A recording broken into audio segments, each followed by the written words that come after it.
Welcome to Honey Do Me, a podcast that goes into the bedroom and beyond, hosted by Emma Norman and Cass Anderson. Here at Honey Do Me, we don't have all the answers, so we chat with experts, educators, and badass changemakers to get them. We are here to remind our listeners and ourselves that what we're going through is normal, that we are worthy of love and pleasure, and that we are all in this together. So tell us, honey, how do you do you? Sing 1, 2, 3, 4, 3, 2, 1. 'Cause no one can do it like we do it, like we do it, like we do it. 'Cause no one can do it like we do it, like we do it, like we do it. 'Cause no one can do it like we do it, like we do it, like we do it. Let's get into some nipples. All right. Hi. Hi.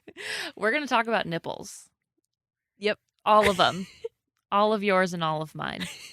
All 30 of mine. Haven't you always want to have hard... Wait. Don't you always want to have hard nipples? Yes. I actually really do. I think it's a very good aesthetic. I've never really thought about it before, if I'm being honest. I think I've been taught, keep your nipples away, hide them, flatten them. I mean, I don't have a lot to flatten. Lock those puppies away. They bring all the boys to the yard. I think they're too small to do that. That's a big job for We'd some have little to look guys. really hard to bring all the boys to the yard. So today on the podcast, Whose podcast? our podcast, Oh, okay. Honey Do Me podcast, we have Molly Borman, creator and founder of Just Nips, Yes. fake nipples. Mhm. So that you can look cold and feel hot. So your nipples are always showing. Your headlights are always on. You're always ready to go. Shining bright, Like shining a far. diamond. Look out, world. My nipples are on. I'm going to help you. Because that's what headlights do.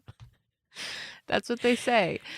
No, but I loved it because, like we've talked about, we haven't always thought about hard nipples as a part of my outfit, but Molly totally dives into how that's like her favorite accessory to wear. And I never would have thought of putting my nipples on display, but I've tried them and I fucking love them. They're fantastic. They're so much fun. They add that little bit of Zhuzh. zhuzh. They zhuzh up my boobies. Yeah. I felt really sexy when I put them on, to be Yeah? honest. It was unfortunate because I was just hanging out with you when I was wearing them. It was pathetic because... All I was doing was hanging out with But you brought all the boys to the yard, am I right?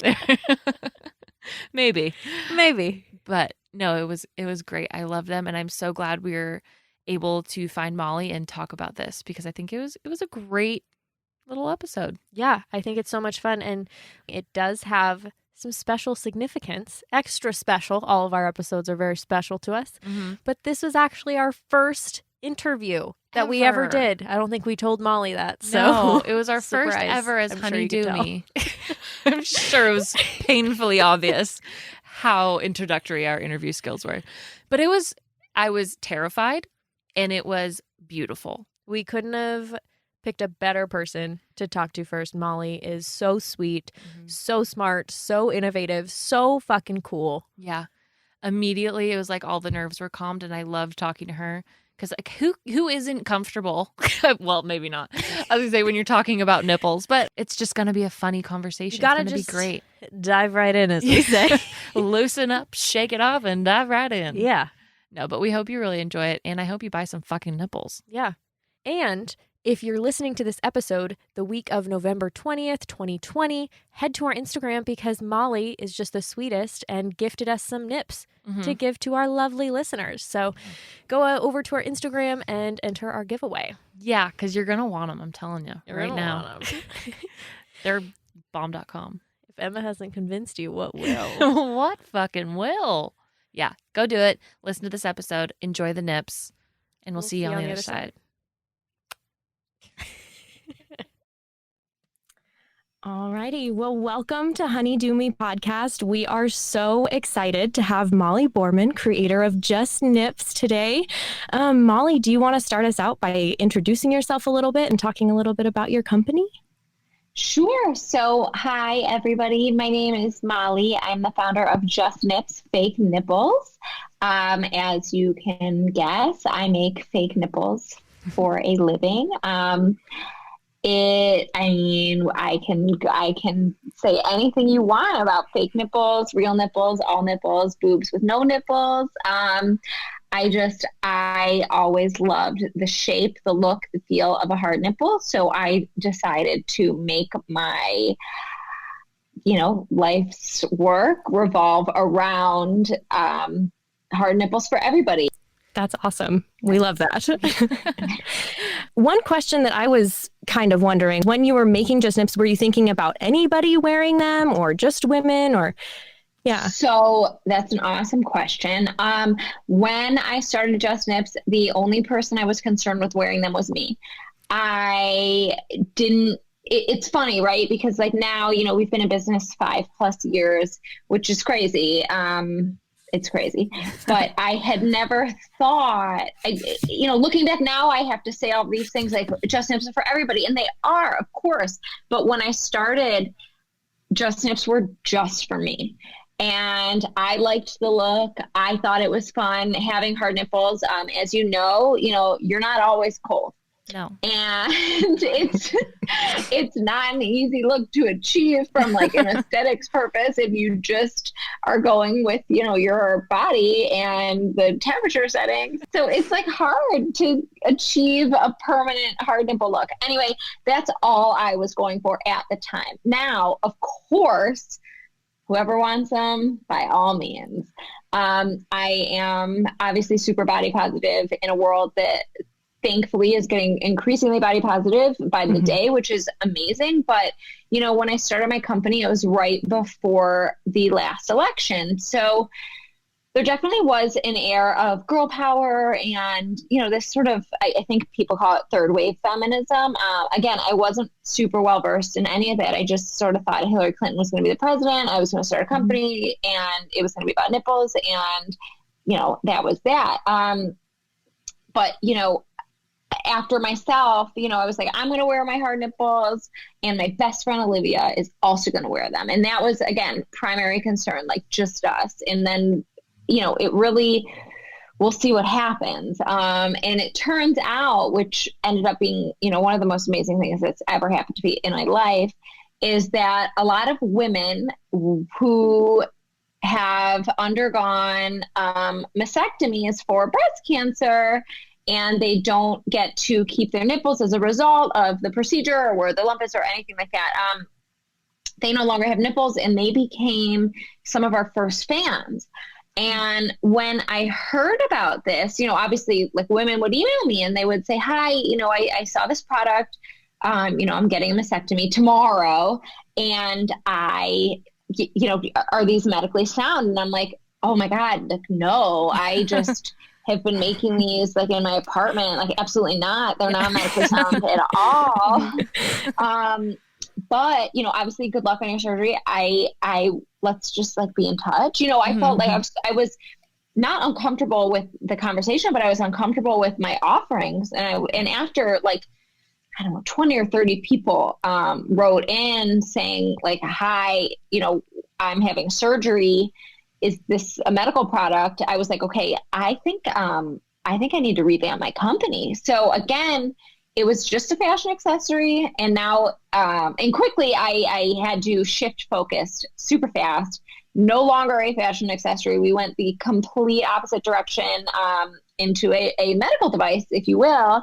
And that was really amazing. So I just kept everybody's email, from the beginning, because I was like, oh my God, someone has heard about this. Like that, it was like a whole other thing that was so exciting for me to have a fan and someone had heard about me. And then, this woman's having surgery. She just had surgery or her friend had surgery or whatever it was. And, I emailed everyone back. I was like, hi, it's me. I hired a medical engineer and we are going to revamp our company. He said to get like a working prototype, it'll take about 6 weeks. And then to like get everything in production, it'll take a couple more weeks. I will send me your address. You're getting these for free. And that was really how I started, what my business is today, right? Back in the day, gag gift, fun, little thing. I was literally hot gluing these things for my apartment and like, being like having some wine, hot gluing orders, like whatever. But then, very fast, I realized this was a bigger thing, and it was something that we could do to really help women in need. And then I just went for it. So That's so that was awesome. That's like such a going off on a tangent immediately, like with your company. wild. I didn't expect it. Mhm. I certainly would not have taken that challenge on if I knew that was the challenge. But Right. every single day, like since then, I'm so thankful that I did. I also say like I wasn't like I didn't know any better. I Right. didn't know like how much harder it would be to be a medical business. I didn't know all that stuff. But again, like once I got through it all, like thank fucking God, Yeah. I'm so happy. And we've been able to, you know, help so many women and their family members even, you know, it's not just the women, it's like friends and family members of women going through breast cancer can, you know, support by wearing our product. And, you know, we're raising so much money, so much awareness, so many different things that it's had such a positive impact, which, you know, seemingly is out of nowhere. So Yeah. that's been incredible. That's amazing. What were Yeah. you doing before all of this started, like as your main hustle before while you were doing Just Nips? So I was working at the so when I thought of the idea for Nips, and one of my friends from college told me, she swears that I had told her about this like one night when I was drunk in college. I don't remember. But as far as I'm concerned, when the idea for Just Nips came to be was when I was working at Ralph Lauren in New York City. I don't live there anymore, but I worked there for 5 years. I worked for their website. It was like, you know, it's an incredible brand, right? Like there's no bigger, better presence of a brand than Ralph Lauren, obviously. Not really my vibe, but I learned so much about business and e-commerce and what a company should look like. And then after I learned all that, I was super bored. Yeah. So I came up with the idea for Just Nips while I was sitting at my desk there. And then later I went home and I like took some erasers that I had from work and they were in my desk drawer and I, you know, put them on my bra. And I thought that was like so funny, whatever. And, you know, the idea just sort of like stayed in my mind. But I had a job, right? And I was kind of like, I don't know what building a business would entail. Also, like, I have a job, so I don't need to start a business. Stupid. Yeah. But anyway, you know, I wasn't ready, I guess. And Right. then I left Ralph Lauren. After 5 years, incredible experience, the whole thing. But I left and I later got a job working for Barbara Corcoran of Shark Tank. So That's fun. oh my God, it was amazing. She's an incredible woman. And I was just so inspired by so many different entrepreneurs doing so many different things. You know, you hear of like the like gadget garage door opener that like, you know, also clips your toenails. And I'm like, hey, if that guy can do it, why can't I?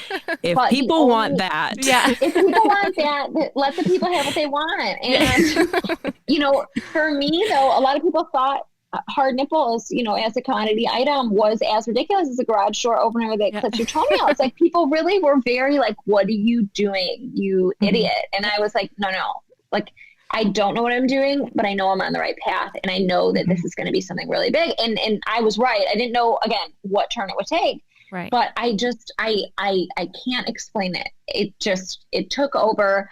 And I think just working for Shark Tank, and again, like part of my job was watching Shark Tank every single fucking day. That's the So dream watching job. Shark Tank, yeah, no, it was amazing. But also like it just gave me so much anxiety, like listening to like watching these people like sell their dreams and not make them. And but then the ones who do, and then you follow the companies, and I just became sort of like super obsessed with the whole situation.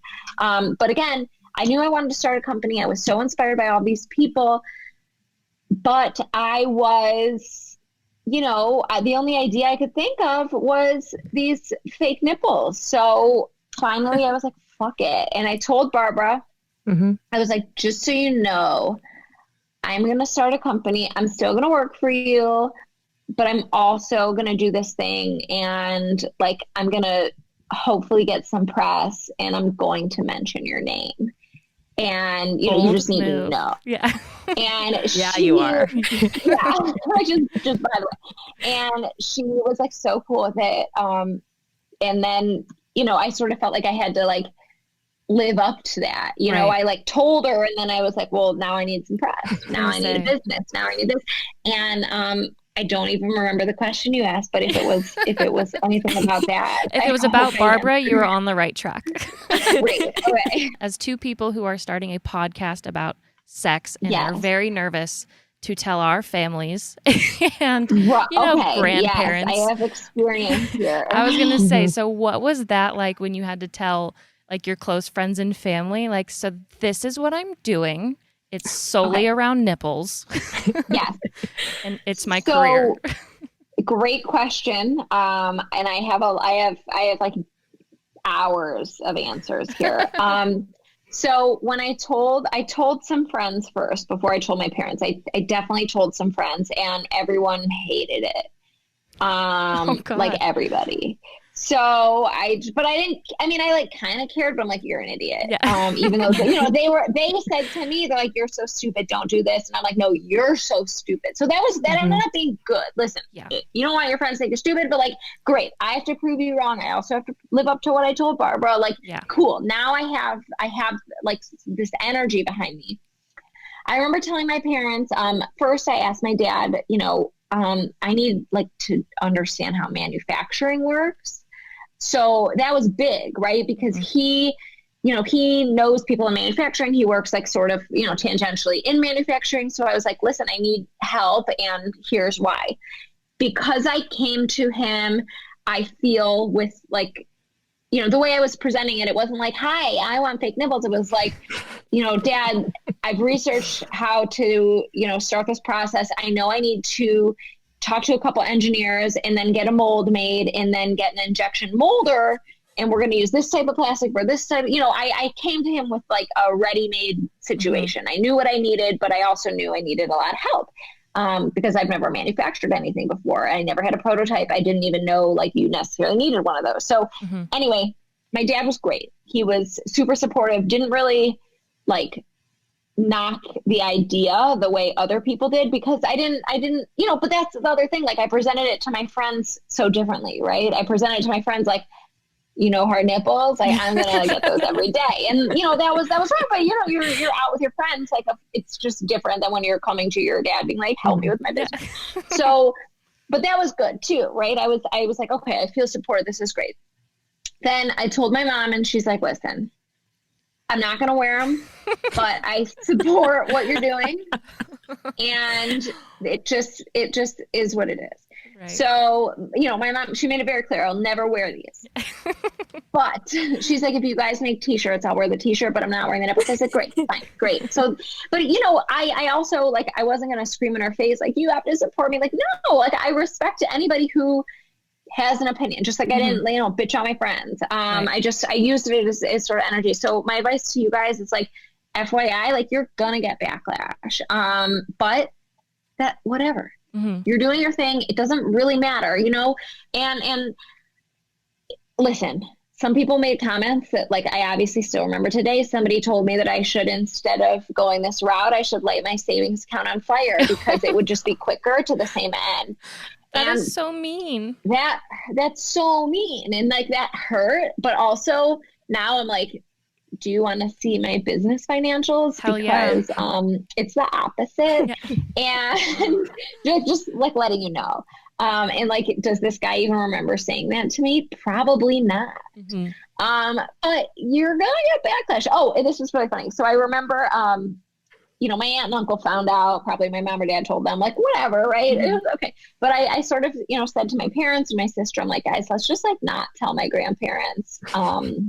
Let's just not, we don't need to, they don't see my Facebook. So I sort of felt like we were good there and it wasn't going to get out to them because, they're older and they're more conservative and like, why go there? So my parents were like, great call, because they didn't want to deal with that either. So no one tells my grandparents and life is good for quite some time. And then my grandma calls me and leaves me a message that like she heard and all this stuff. I'm like, oh my fucking God. And I call my mom and I'm like bitching her out. I'm like, you told Bubby. She's like, no, I didn't, whatever. And it turned this whole thing. And then it turns out like, my aunt and uncle told them. And I'm like, guys, like, what are you doing? And my grandparents, I swear to God, were so excited. They didn't care, right? Like, I thought they would be like, you're trash. Don't ruin our family. You are just trash. Yeah, don't ruin our family's good name. But they weren't. They were, you know, proud of me, but for, you know, starting a business, obviously not for what I was doing, but for starting the business. And then, you know, ultimately, my grandma, you know, she would always ask me, like, can I see the product? Can I have some? And I was always shipping her these nipples. I'm like, what are you doing with the nipples? And she's like, well, you know, we live in Florida and like every restaurant and every like mall is valet. So I just give them to valet people. And I was like, okay. Fantastic, Bubby. So Thank you.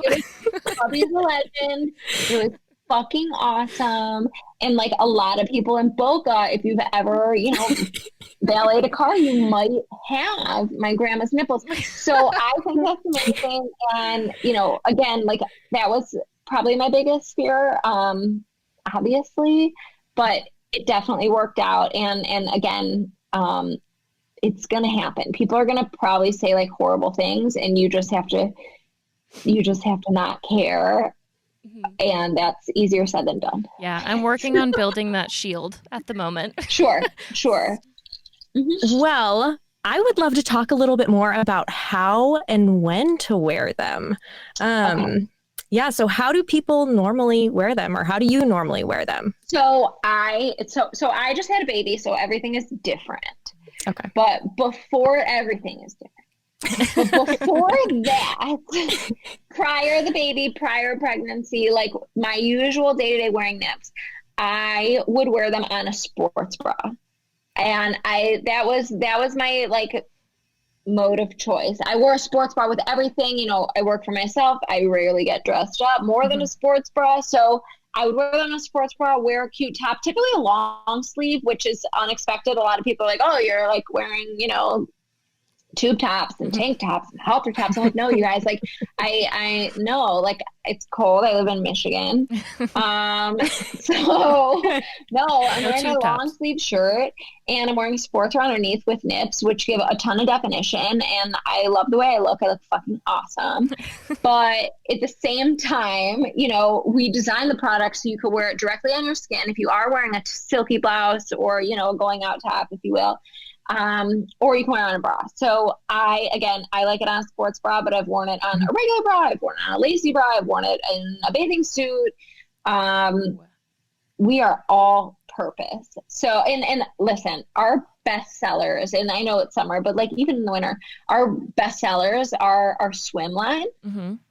So, you know, they go in the water. So they're waterproof and they stay in your body no matter what you're doing. So, and I also say wear a swim line for people who sweat a lot, because that's what I do when I'm wearing my sports bra, because, you know, it gets fucking hot in there. So a lot of women, when they first hear it, they're like, I'm going to wear these on a date. And I'm like, go do that. Like, that's fine. And for me, it's like, if it's going to give you confidence to have the best date of your life, absolutely. And the other thing is, you know, I get this question all the time. People are like, all right, so I'm going to wear them on a date and then I'm going to go home with that person. And then what do I do if he or she sees them? I'm like, well, you tell them if you want, because why not? Like, if they're cool, they'll think it's funny, or they'll get it, or they'll be like, nice, or whatever. But like, this isn't, you don't have to take them off in the bathroom or shove them in your like car thing. Like, just like be a regular person about it. If you're going to wear fake nipples and you're going to go home with someone and you think this is someone you could potentially see yourself with for a long time, tell them. Exactly. And, you know, that's a lot of people expect me to like have like, you know, like an eject plan ready, like, you know, put them in the dashboard or whatever in your car. But I'm like, no, you guys, just tell them. Usually not the answer people are expecting, but I firmly believe that, like, if that's the direction this is headed, you can tell them you're good.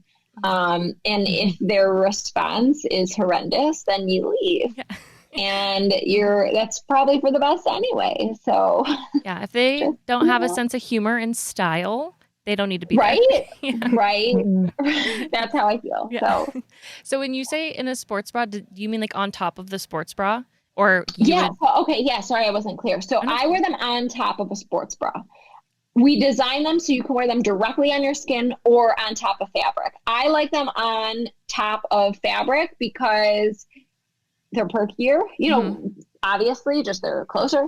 Also, like my sports bras have lining. Now, you still get the definition if you wear it under the bra. You certainly do. Like, do not think you don't. But it's, more subtle. And I'm not going for that. So. right. That's very fair. Yeah. If you're going to wear nipples, just fucking own it. Right. So, and we make 2 sizes. So we do have our cold size, which is like normal. And then we have our freezing size, which I like to wear with sweaters and chunkier knits and like thicker fabrics, because I know that at the end of the day, if you want that look, you got to get that look. You got to work. Yes. That's amazing. Yes. What would be your advice to someone that's like a little nervous to try them out and like go the full, hi, here's my nipples? So if you're nervous, maybe don't wear them on a high stakes date and just wear them either by yourself or with friends. Listen, so many people come back to me and say like, hey, these made me feel very confident. And I'm like, that's the fucking point.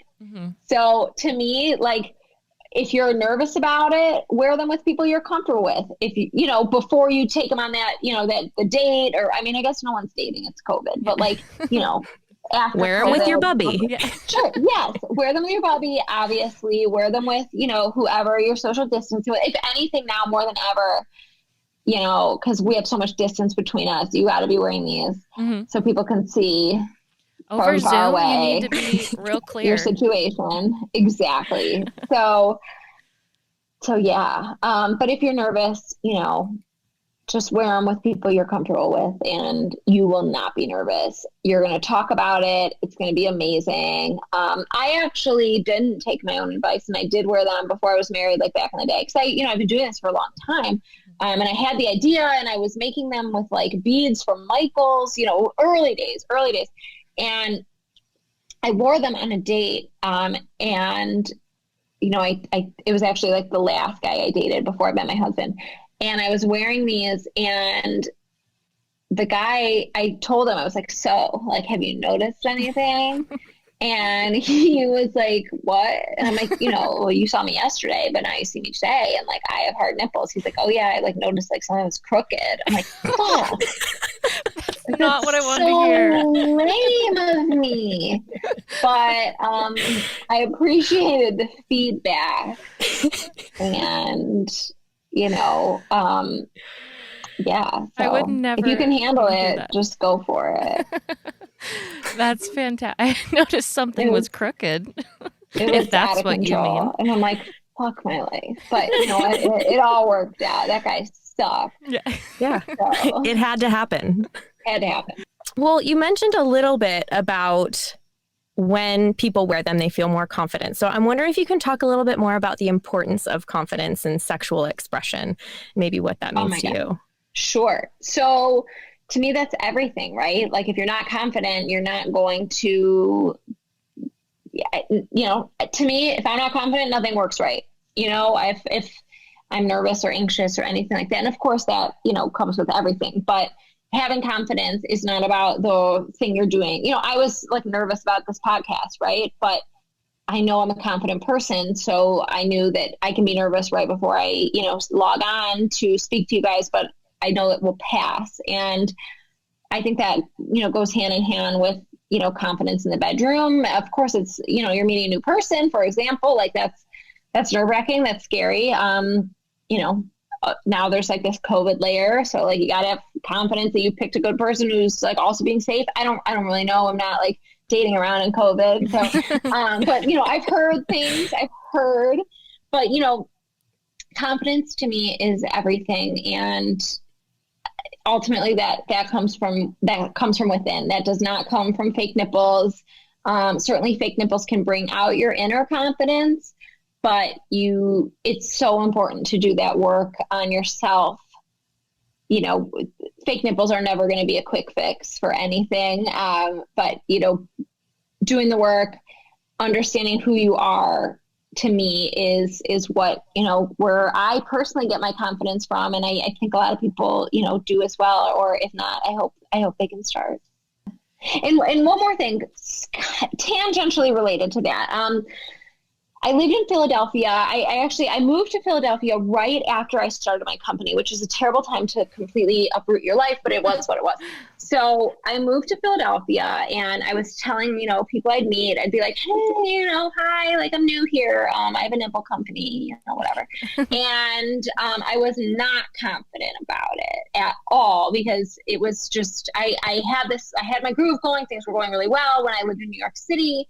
And then we moved to Philly, and I'm just the nipple girl. And, I was not confident.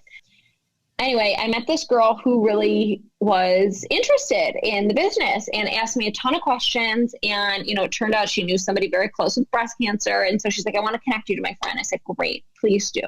She connects me to this woman who, she had these nipple tattoos, which is, another situation. You can tattoo. If you don't have nipples, you tattoo the presence of a nipple, but you also, with that, it's a flat situation, right? Mm-hmm. It doesn't have texture or dimension. So a lot of women who have the tattoos still wear just nips. Anyway, she was super interested. And then she said to me, you're in Philadelphia. I want to introduce you to my friend Dana, who has a sexy lingerie company for women with breast cancer. And I was like, oh my God, like, yes, that's incredible. That's amazing. So I met Dana.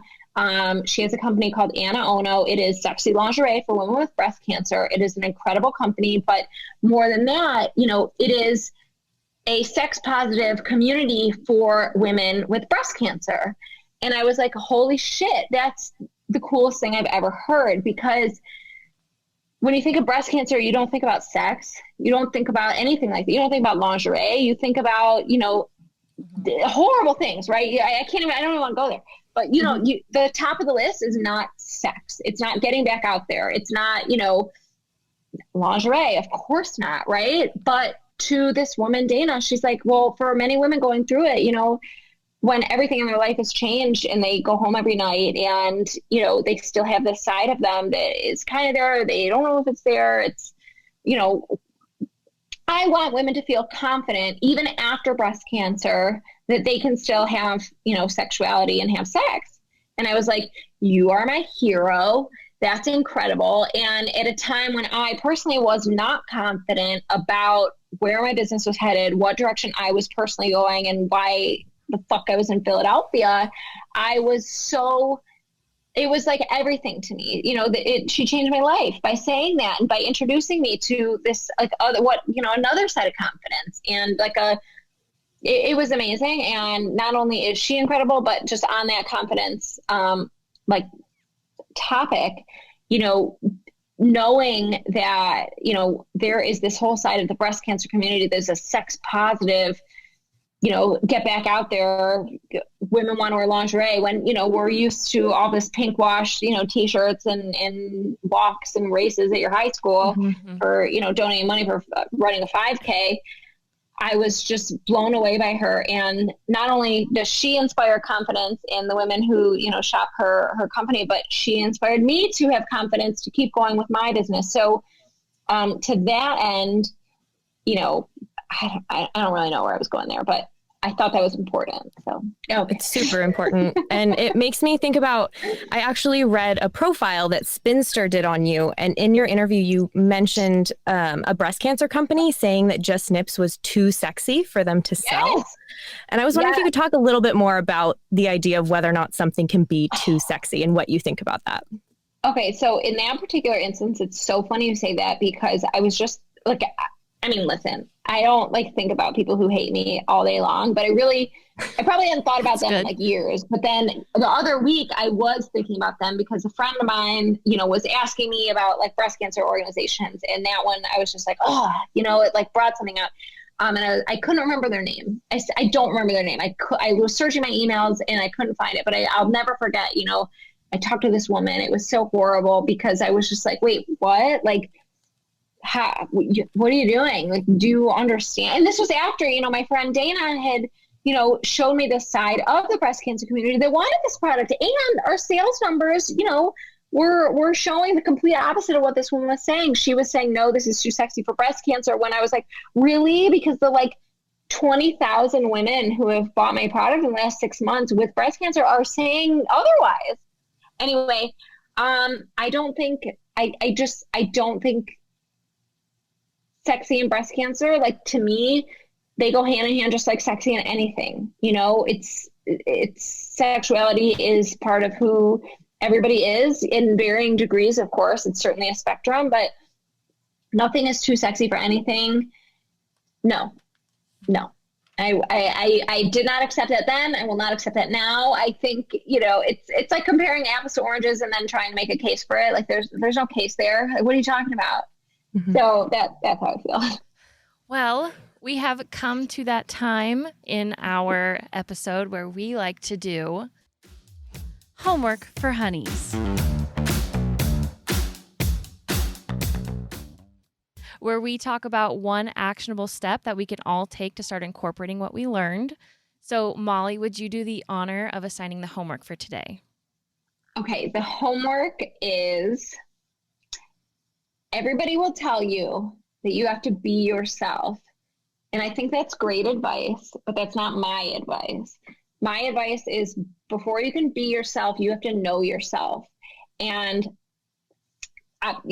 there's a big difference there, right? Because you can just like do your thing and not really have any understanding as to why or what makes you happy or anything like that. But knowing yourself, knowing your limits, knowing, what's going to bring you joy, what's going to make you absolutely miserable, I think is the most important step. And, if a lot of people are like, how can I build my business? I'm like, well, I couldn't have built a business when I was 22 and had no idea who I was or, what I wanted and what made me happy, what made me miserable. I couldn't have done it, because you need to know exactly who you are, what your limits are to do anything, right? To be successful in anything. And, especially when it comes to growing a business. So you get the idea, that's amazing.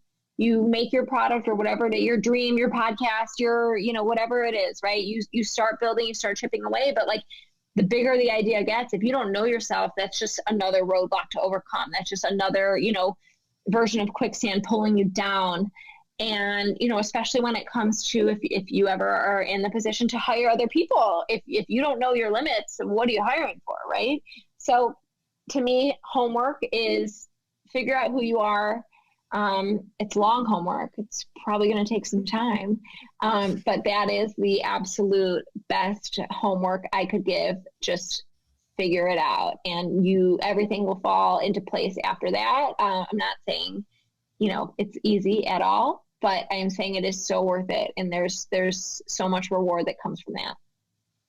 Well, thank you so much for coming on the podcast. Where can listeners connect with you?